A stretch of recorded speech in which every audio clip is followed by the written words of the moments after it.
Maintenant, autre chapitre.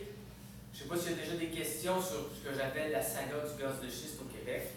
Mais moi, je serais prêt à passer au territoire. Pour le territoire, il y a la loi des mines qui permet à des compagnies minières de venir exploiter, explorer le territoire. Donc ici, on a Shawinigan, Saint-Maurice, Saint-Luc-de-Vincennes, une toute partie du fleuve ici, là, près de Vatican. Donc c'est pour donner une idée de la dimension de la carte. Et on peut voir ici des failles géologiques majeures. La faille de Saint-Narcisse, la faille de Saint-Maurice, etc. Il y en a plus que ça, mais c'est des majeures. Et sur cette diapo-là, on retrouve des claims miniers qui sont, le vrai terme, c'est des titres miniers, qui sont actifs. On en a quelques-uns dans la région, ici à Saint-Étienne-des-Grès, là à Notre-Dame-du-Mont-Carmel, ici dans le bout de Saint-Gérard, etc. Un peu plus au nord, ici. Il y en a un peu partout. Au Québec, il y en a dans la région également. Et heureusement, avec la réforme de la loi des mines de Mme Ouellette, Martine Ouellette, on a des zones qui sont exclues, si on peut dire, des minières. Ce sont des zones, des contraintes, il y a des contraintes. Comme ici, tout ce qui est en vert dans Shawinigan, vous voyez la ville de Shawinigan, là? Bon, ici, ils n'ont pas le droit. C'est des contraintes majeures. Pourquoi? On est en territoire urbanisé. Même chose pour Saint-Étienne-des-Grès, Saint-Louis-de-France, etc. Il y a d'autres zones qui sont plus en jaune, c'est moins vert. Ça ici, c'est des territoires de villégiature. Il y a beaucoup de chalets, etc. C'est peut-être mieux que vous n'allez pas là. On aimerait mieux, puis évidemment, il y a le parc ici qu'il faut pas aller là. Fait que, il y a des zones qui sont accessibles aux minières, mais il y en a d'autres qui ne le sont pas. Comme les tourbières ici, ben, il y a une partie des tourbières qui ne l'est pas, qui est protégée. Il y a toute une partie de la tourbière qui est où les minières peuvent venir faire de l'exploration et de l'exploitation. Donc, c'est prévu par la loi des mines. Malheureusement, ce n'est pas encore, je dirais, valide. Ce n'est pas encore efficace dans le sens que le projet de loi le permet. Les MRC, les municipalités, ont tracé les zones qui délimitent où ils ne veulent pas voir les minières. Mais malheureusement, la loi n'a pas été. Il y a un article de la loi qui n'autorise pas encore ce processus d'exclusion. C'est malheureux, mais c'est ça. Pour le gaz et le pétrole, qui pour le moment repose encore sur la loi des mines, bien c'est bien différent. Premièrement, les compagnies, dans les années 2000, ont acquis des grandes portions de notre territoire à 10 sous l'hectare. Ça, c'est tiré d'un reportage de TVA en 2011. Et déjà en 2010, ces hectares-là valaient 575 $ en moyenne. Parfois c'est 40, parfois c'est 1000, ça dépend évidemment du lieu au Québec. Est-ce qu'il y a plus d'hydrocarbures ou moins d'hydrocarbures? Mais déjà, ça donne une idée. Pourquoi les compagnies allaient chercher autant de territoire?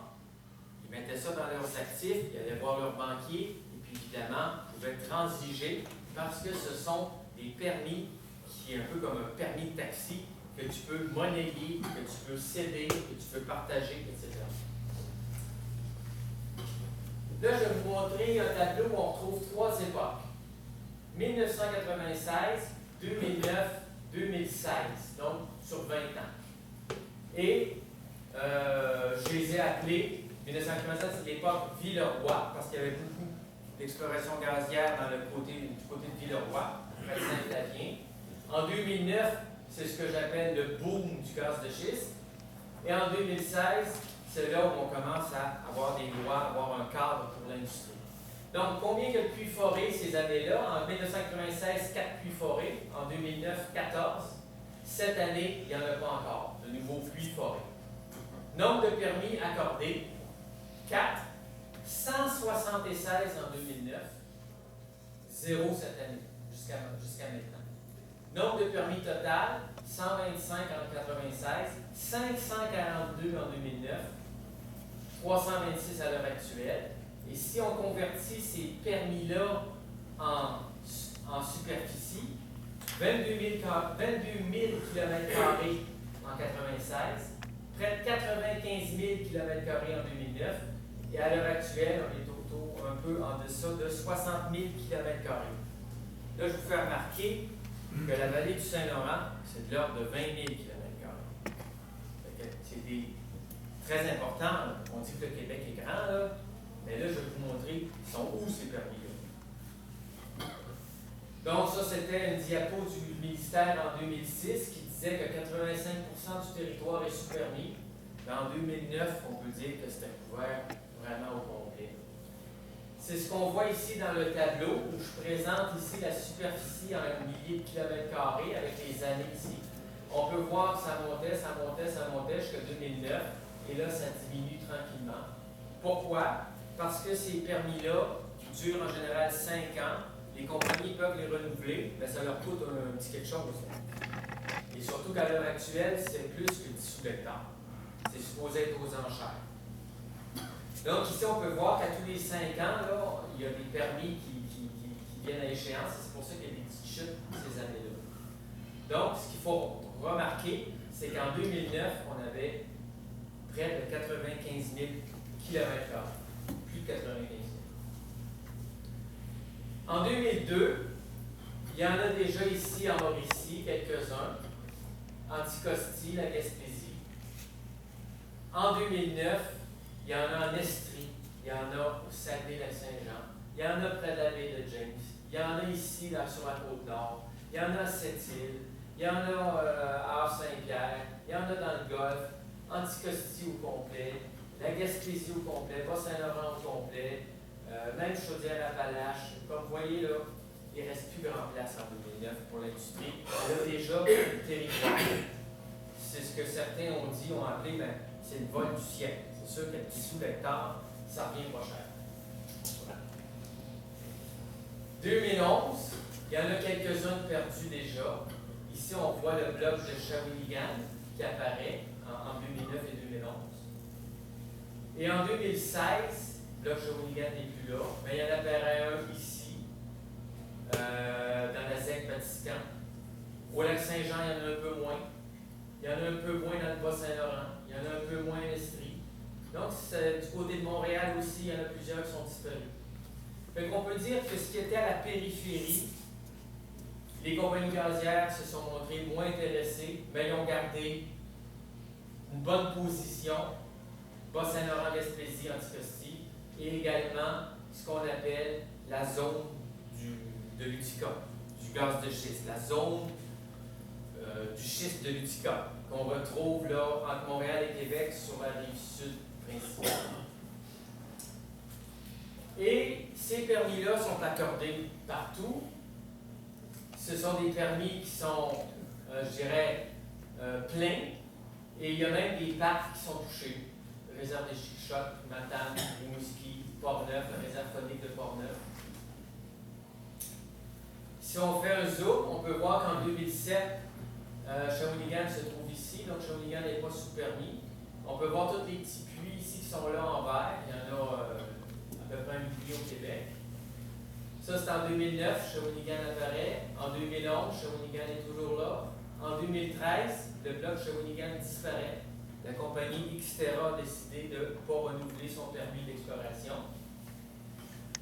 2016, donc cet été, la dernière carte en vigueur, on peut voir qu'on a toujours nos permis en Estrie, là, et le long du Saint-Laurent. Et le lit du fleuve, maintenant, on ne peut plus aller forer dedans. Il est exclu, parce que dans ce cas-là, il y a un véritable moratoire, on l'appelle le moratoire fluvial. Ils n'ont pas le droit, même pas d'être à Trois-Rivières, par exemple, et de forer à l'horizontale sous le lit du fleuve. Ils ne peuvent pas le faire. Là, je vais vous montrer une nouvelle carte. Je vais donner le site ici. Donc, vous avez vu, ça clique 2 fois, si vous avez la présentation. Puis, vous allez voir apparaître une carte avec tous les permis en temps réel. Donc, s'il y a des changements, vous allez les voir selon la date où vous faites l'exercice. On peut zoomer. Là, on peut voir la ville de Shawinigan, Hérouville, Saint-Narcisse, Notre-Dame-du-Mont-Carmel. On peut voir le découpage des municipalités. On peut voir apparaître les permis. Donc, toutes ces zones-là, plus proches du fleuve, eux, les compagnies peuvent déjà aller forer, tandis qu'à Shawinigan, il n'y a pas de problème pour le moment. Ça ne veut pas dire qu'une compagnie ne veut pas se prévaloir d'un permis, le demander au ministère. Probablement, le ministère va dire oui, oui, ça va nous faire plaisir. Ça va nous donner un petit quelque chose dans nos coffres. Mais déjà, tous les permis de Junex, principalement ici, là, sur la rive nord, là, le long de la 40 et même Charette. Charette est sous permis. La compagnie Junex peut aller forer à Charette. On peut revoir aussi qu'il y a des puits qui sont forés, comme ici à Saint-Denis-Caxton. Il y a des puits qui ont été forés il y a déjà longtemps. Mais il y en a d'autres, il y a moins longtemps, à Saint-Maurice, etc., à Champlain, Vatican, etc. Et il y a du carottage minier qu'on peut voir apparaître sur les cartes, tout ce qui est des petites bulles en verre, là, des petits points en verre. Donc, il y en a vers Notre-Dame-du-Monde, de Mont-Auban ici, évidemment, là, puis il y en a à Saint-Mathieu-du-Parc, etc. Et on peut voir, comme ici, on a le centre-ville, si on veut appeler le centre-ville de Saint-Boniface. On a ici le chemin du lac, le boulevard Trudel. Et on peut voir qu'il y a une partie du boulevard Trudel qui est sous permis de Junex, puis une partie qui ne l'est pas. Donc, à partir de la carte interactive, vous pouvez voir si votre maison est sous permis ou non. Ce qu'on ne pouvait pas auparavant. Auparavant, on avait des cartes, comme on peut voir ici, là, où on n'avait pas possibilité de zoomer, d'agrandir et de voir si notre maison était sous permis. Maintenant, on peut le voir. Évidemment, là, c'est encore le point du lac. On voit le réservoir souterrain de point du lac avec tous les puits qui sont déjà à l'intérieur qui permettent de soutirer du gaz ou d'injecter du gaz. On a aussi accès à toutes les lignes sismiques. Je vous avais déjà présenté ça il y a 4 ans. Je vais passer un peu plus vite. Vous mentionnez qu'il y a 211 puits en Mauricie. Shawinigan, il n'y en a aucun dans la MRC. Deschenaux, 36. Trois-Rivières, 117. Je vais passer ça. Et là, je vous présente une autre carte encore. Ça, c'est Shawinigan Sud. Bon, on est quelque part ici, sans doute. Là. Et là, vous voyez les petites flèches. C'est tous les cours d'eau. Comment les cours d'eau se déplacent pour aller rejoindre éventuellement la rivière Saint-Maurice. Et ça, c'est quand même des cartes qui viennent du gouvernement fédéral qui sont utiles pour voir s'il y a un déversement quelque part où il y a un forage. Qu'est-ce qui va arriver?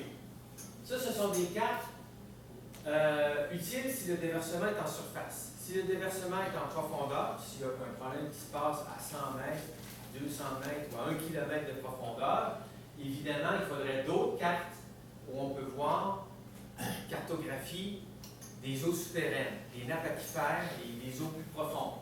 Ça, on ne l'a pas. Donc, ce serait bien de les avoir avant de dire oui, oui, monsieur ou madame les gazières, venez chez nous. C'est bon d'avoir les informations. Mais déjà, vous signalez que vous avez des gazoducs, vous avez 3 gazoducs, vous avez des chemins de fer, etc. Donc, une carte, ça permet de synthétiser l'information et je vous encourage à aller regarder. Parce que, on a beau dire oui, je sais où est ma rue, je sais où est ma maison, là, mais on ne passe pas partout. On a rarement l'occasion d'avoir une vue synthétique du territoire qu'on habite ou dans lequel on travaille. Vous signalez qu'à Shawinigan Sud, on a quelques puits d'eau potable, peu, comparé à différentes. Ici, on a Saint-Étienne-des-Grès, on a ici Saint-Gérard-des-Laurentides, Notre-Dame-du-Mont-Carmel. On peut voir que dans un rayon de 10 km d'où nous sommes présentement, à peu près ici, il y a 275 puits d'eau potable. Donc, les compagnies, il faut qu'ils fassent attention. Maintenant, ils ont la distance du 500 mètres. Mais évidemment, s'ils étaient à Shawinigan Sud, ils pourraient se mettre ici, aller à l'horizontale, passer en dessous de votre puits d'eau potable, sans coup férir, parce que la loi, le règlement sur la protection, le prélèvement et la protection des eaux, dit que c'est juste la tête du puits qui compte. Les extensions, les branches des puits à l'horizontale, c'est pas tenu compte. Donc, évidemment, nous, on ne le croyait pas au début quand on a vu le projet de loi. J'étais avec d'autres experts, il a rencontré les experts du ministère aussi. Et à notre grande surprise, ils nous ont répété en 2014, en 2015, encore dernièrement, non, le projet de loi, là, il dit que c'est la tête de puits qui compte. C'est pas toutes les branches horizontales qui peuvent aller à 2-3 km, non, c'est juste la tête de puits qui compte. Ce qui veut dire que si la branche passe en dessous, comme je vous indique, là, en dessous de votre puits, mettons que la tête est ici, et que ça passe à l'horizontale en dessous du puits, et qu'il y a une fracturation qui vient contaminer votre eau, bien, la compagnie avait le droit. Maintenant, je vais vous mentionner un puits qu'on retrouve en Estrie. Je peux aller vite, ça dépend de votre intérêt. Je vais juste vous montrer à quoi ça ressemble, un puits de gaz. Peut-être que vous n'avez pas vu, là. C'est sûr que les gens sur la rive sud, ils en voient plus fréquemment que vous, là. Ils vivent plus avec des puits à proximité. Ça, c'est un puits qui a été foré le 9 décembre 2009. Et il y a eu une deuxième campagne de forage en mars 2010. Donc, c'est en 2010 à peu près. Nous, on est passé au mois d'octobre 2011. On reconnaît ici Joyce Renaud. Et puis, il y avait des gens de Watton qui nous accompagnaient parce qu'ils voulaient savoir il est où le puits. Et moi, j'avais vu des espèces d'andins, des espèces de rouleaux de terre le long du terrain, qui est encore de terrain. Là, je me suis dit, c'est drôle, hein, mais ça ressemble à ce qu'on retrouve sur la rive sud et ailleurs au Québec, quand il y a des exploitations de gaz de schiste, c'est qu'on fait une espèce de barrière anti-bruit, en quelque sorte, et qui permet de maintenir les liquides à l'intérieur d'un lot, à l'intérieur d'une certaine surface. Et en étant sur le terrain, je m'étais rendu compte que sur le sol, il y avait des endroits où l'herbe ne poussait pas vraiment, puis c'était noir. Il y avait comme des galettes. Et ça aussi, j'en avais vu ailleurs. Donc, je me suis dit, on doit être proche. On doit être proche de notre puits. Et il y avait un piquet, pas loin d'où j'avais trouvé des petites galettes qui sentaient les hydrocarbures. Mais là, on est à peine un an plus tard. Mais il n'est pas écrit nulle part qu'il y a eu un puits qui a été foré là, par la compagnie Ginex. Là en arrière, vous connaissez le Mont-Anne peut-être, là, mais je veux dire, c'est un lot avec des andins, mais rien de particulier. Sauf que quand on regarde par Google Earth, puis qu'on fait une vue année par année, on voit qu'en octobre 2011, il y avait une torchère, il y avait une foreuse sur le même terrain. Si on regarde septembre 2015 ou les dernières images de Google, ben, on ne la voit plus la foreuse, on ne la voit plus la torchère. Là, le gazon a repris un peu sa couleur. Évidemment, il y avait toujours une plateforme qui était là pour l'industrie qui avait accommodé la compagnie Ginex à l'époque. Donc, pas facile de trouver un puits. C'est pour ça qu'il nous faut un détecteur de métal, il nous faut une pelle, il nous faut un détecteur de gaz pour creuser et essayer de le trouver. Là, heureusement, j'avais une photo aérienne, une photo satellitaire qui m'indiquait qu'il y avait vraiment eu une foreuse, sinon je l'aurais pas vu. Je vais passer là-dessus. Ça, c'est un graphique qui vous montre le trajet du puits à partir de la surface vers la profondeur. Et on peut voir que ça avait dévié de 120 mètres par rapport, au lieu d'être complètement à la verticale, c'était un peu courbé. C'était courbé de 120 mètres. La longueur du puits, c'est 510 mètres. Puis il avait réussi à dévier de 120 mètres. Donc, je peux vous dire qu'un puits, c'est pas comme ça, puis comme ça, là, ça peut prendre différentes formes, différentes directions.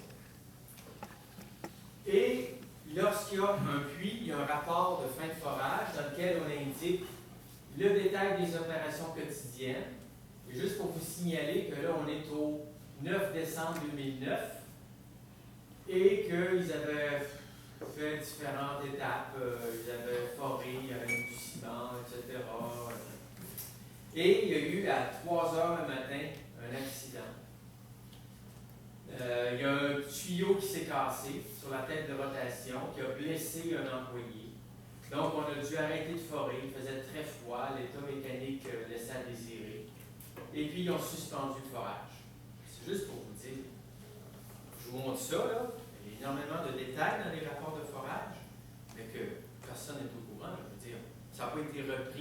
personne. Évidemment, c'est des rapports qui ont été transmis au ministère, qui les ont rendus publics 3 ou 4 ans plus tard. Pour le forage, mais pour la fracturation hydraulique, on n'en a aucun rapport de forage, de fracturation qui a été rendu public au Québec, même s'il y en a eu une vingtaine. Aucun. Donc là, il y a un problème. Là.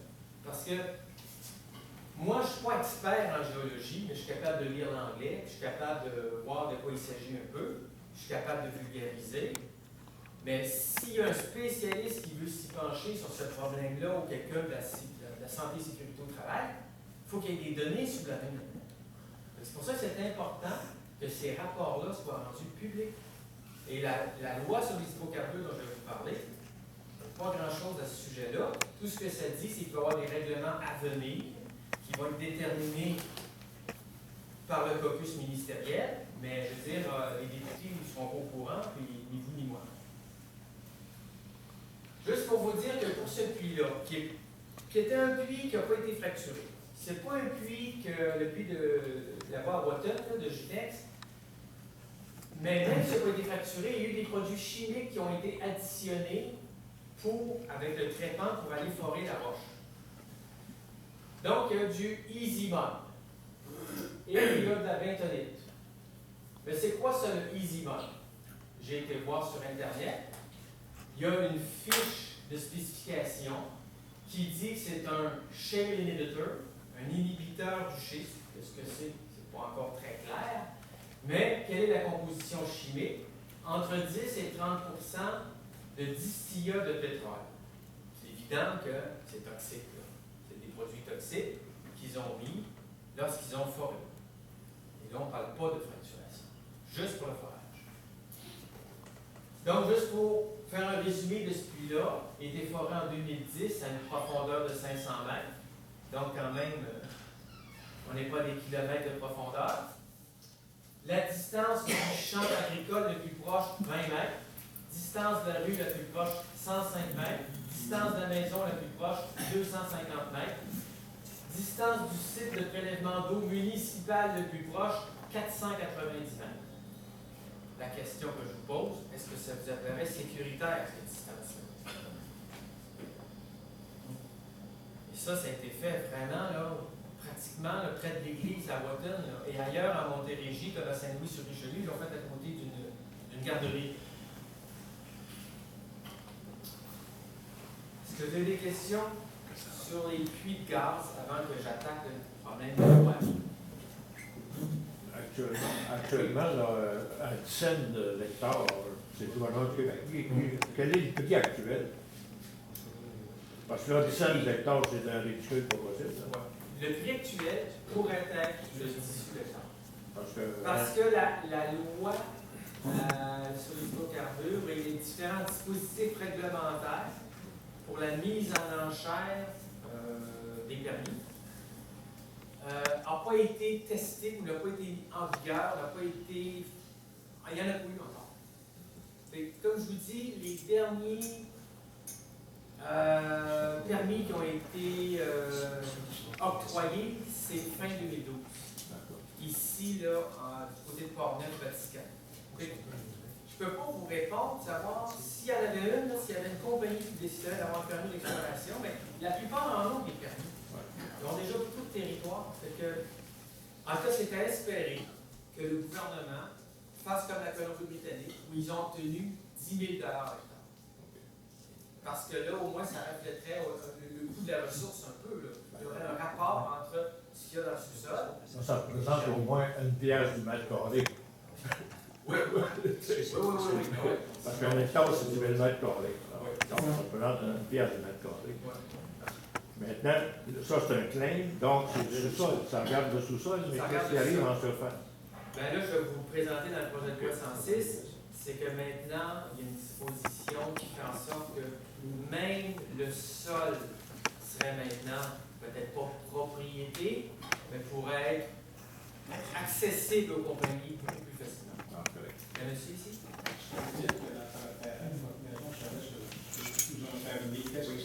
Est-ce que ça veut dire qu'ils peuvent venir chez nous?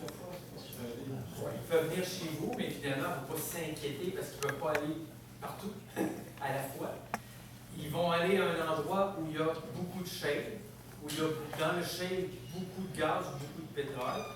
Ils vont aller à une place où ils ont beaucoup d'informations, ils ont déjà passé par là, ils ont fait des levées sismiques, ils savent que et où la roche, c'est quoi l'épaisseur, etc. Donc il faut qu'ils aient un minimum d'informations. Et avant d'y aller, il faut qu'ils aient l'argent. Parce que ça coûte pas loin de 10 millions de dollars faire un forage. Fait qu'ils peuvent toujours cogner à votre porte, jouer, on peut-tu aller arpenter, on peut-tu aller voir, on peut-tu se préparer. Ça pourrait arriver. Mais que vraiment ils procèdent, ça serait parce que vraiment ils veulent évaluer les ressources et essayer de faire un gros coup avec ça. Parce que la valeur, le permis peut valoir beaucoup, mais il va valoir beaucoup plus le permis si on sait qu'il y a quelque chose en dessous dans le sous-sol. Fait que ça va dépendre, je dirais, là, de est-ce qu'il y a des comités de citoyens, est-ce que le maire est d'accord, est-ce que le gazoduc n'est pas trop loin. Il y a plein de paramètres, je vous en ai mentionné une dizaine, j'ai passé vite tout à l'heure. Ça peut être est-ce que la roche se brise facilement, est-ce que c'est assez profond, mais pas trop profond, parce que ça va coûter cher si c'est profond. Mais il pourrait, si vous êtes supermis, il pourrait aller voir. Oui, monsieur? Tantôt, vous avez une diapositive qui parlait des failles. Oui. Failles Saint-Narcisse. Quel est le lien? Vous avez présenté cette diapositive-là. Quel est le lien que vous faites entre ces failles-là et les projets d'hydrocarbures? Bon, il y en a un important, parce que dans la région de Bécancour et de Lobinière, depuis déjà les années 80, mais surtout dans les années 90, les compagnies allaient forer près des failles.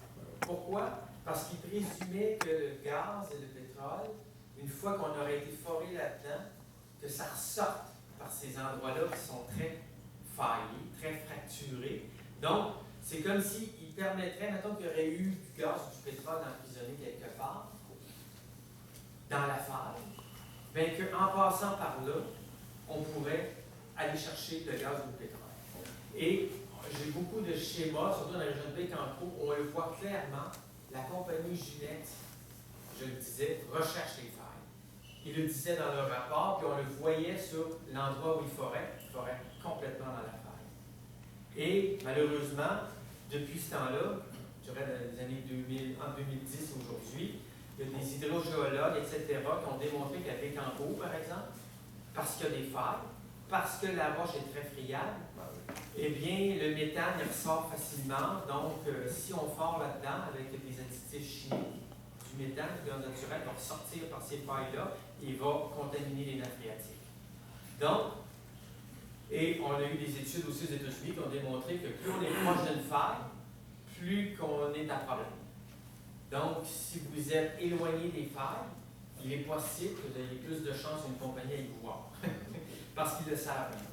Et d'ailleurs, même le ministère a dit demande à voir la carte des failles. Pour ça, je vous l'ai présenté. Ici, on parle du gaz de schiste. Quelles sont les régions au Québec où il y a vraiment du schiste? Parce que moi, j'ai travaillé à Bécancour. Le sol, dans le parc industriel de Bécancour, la roche en dessous, c'est du schiste. C'est du schiste. Mais ici, à Chaudière, c'est plutôt du roc dur.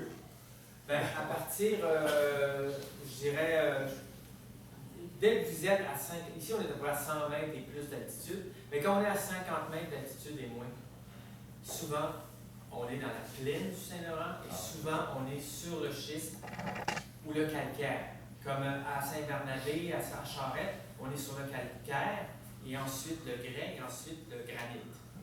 Mais dès qu'on se rapproche de Saint-Étienne-des-Grès, je dirais qu'on est en dessous de la Gabelle, là on arrive dans le shade, dans le schiste. Et ensuite, on arrive en dessous du schiste au calcaire, etc. On fait la série. Donc, plus vous vous rapprochez du fleuve, plus les compagnies sont intéressées. Sont moins intéressées à aller Saint-Élie-de-Gaston. Oui, monsieur? On voyait, je peux dire aussi que les permis, ça a l'air comme un paquet de petits carrés. Oui. Ça représente combien en superficie? 250 km², mais en moyenne, c'est 180. Parce qu'il y a des endroits où le quadrillage n'est pas aussi bien fait, il y a une présence de lacs, il y a différents, je dirais, il y a des contraintes dans le territoire. Et il y a une espèce aussi, je dirais que d'une compagnie à l'autre, il y en a qui va aller chercher un petit bout. Oui, je le veux, ce petit bout-là. Fait que Le ministère octroie des permis probablement à partir de 100 km², mais le maximum c'est 250 km². Et la moyenne 170. Ça, c'est un type, là. C'est un permis. C'est un permis d'exploration qu'on appelait avant un claim. Là. C'est un permis pour le gaz et pétrole et réservoir supérieur. 170 km². Et c'est pour ça que dans la région de Trois-Rivières, il y en a 3. Mettons, pour la Mauricie, il y en a une dizaine. Quand on met 10, ça fait déjà plus de 2000 km².